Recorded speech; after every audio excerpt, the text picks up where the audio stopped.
Apakah kita perlu belajar Abhidhamma Abhidhamma Bante. untuk latihan meditasi? Memiliki sejumlah pengetahuan tentang Abhidhamma itu cukup bagus untuk latihan meditasi kita, ya, karena dengan memiliki sejumlah pengetahuan mengenai Abhidhamma, nanti waktu kita mengalami sejumlah pengalaman, ya, dalam meditasi, kita bisa memahaminya, kita bisa kita tidak menjadi bingung begitu. Jadi sejumlah pengetahuan dalam Abhidhamma itu cukup bagus.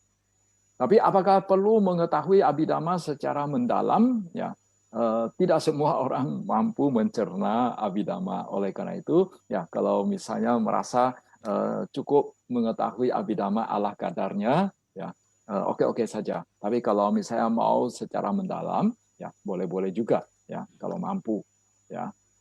Kemudian apakah Abhidhamma itu juga ada di dalam aliran yang lain? Ada. Justru boleh dikatakan Abhidhamma itu merupakan salah satu pembeda dari berbagai aliran yang ada di dalam agama Buddha. Jadi munculnya berbagai aliran di dalam agama Buddha, ya, ada Theravada, ada Sarwastiwada, ada Mahisasaka, lalu ada Mula Sarwastiwada, lalu ada Kasapia, lalu ada Dharma Guptaka dan lain sebagainya. Itu, ya, salah satu faktor, bahkan bisa dikatakan faktor utamanya itu adalah dalam hal Abhidhamma, ya, dalam hal menafsirkan sejumlah sutta, ya, menafsirkan sejumlah kalimat yang ada di dalam sutta, ya, dalam menafsirkan sejumlah fenomena yang ada di alam ini, ya, termasuk fenomena batin dan fenomena materi.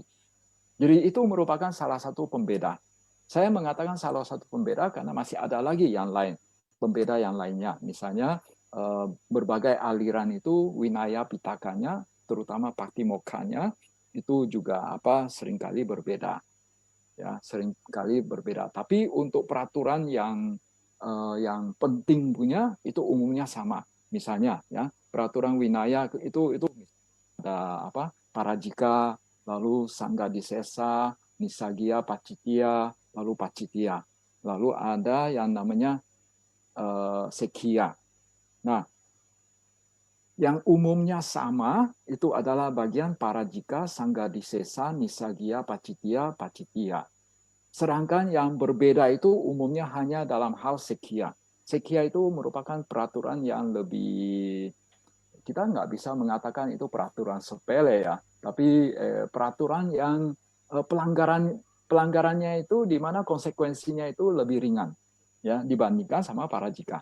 Jadi boleh dikatakan semua aliran itu yang namanya peraturan Parajikanya itu semua sama, ya. Sanggadisesa pun sama, Nisagya Pacitya pun itu sama, Pacitya pun itu mayoritas sama, ya. Yang berbeda itu, yang membuat berbeda itu Sekhiya. Jadi yang kecil-kecil saja itu yang sebagai penanda perbedaan. Tapi yang utama, ya, sekali lagi, munculnya berbagai aliran itu karena perbedaan dalam hal penafsiran terhadap sutta, ya. Nah, itu yang membedakan. Bahkan ada aliran yang berpegangan pada sutta, ya, namanya Sautrantika, ya. Jadi setelah muncul berbagai aliran yang melakukan penafsiran dalam Abhidammanya, lalu ada lagi yang mengatakan kita kembali ke sutta.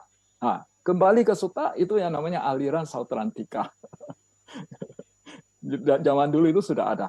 Ya, zaman dulu sudah ada, ya, tapi begitu mereka mengatakan kembali ke sutta, sebetulnya juga mereka kembali melakukan penafsiran juga.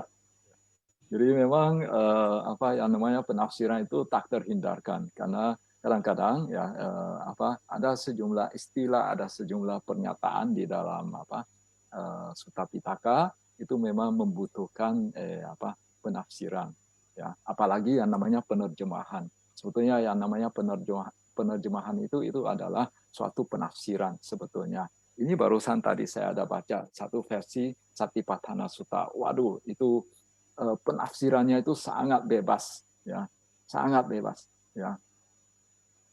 Ya, jadi kembali lagi bahwa di dalam dari berbagai aliran mereka mempunyai abhidhamma mereka sendiri, ya. Jadi bahkan ya itu juga antara Mahayana, Vajrayana itu juga ada abhidhamma mereka, ya. Mahayana punya misalnya Yogacara, ya, Madhyamika, ya, itu ini juga itu merupakan abhidhamma mereka juga, ya, dan itu juga merupakan salah satu pembeda, ya. Itu jawaban saya, ya.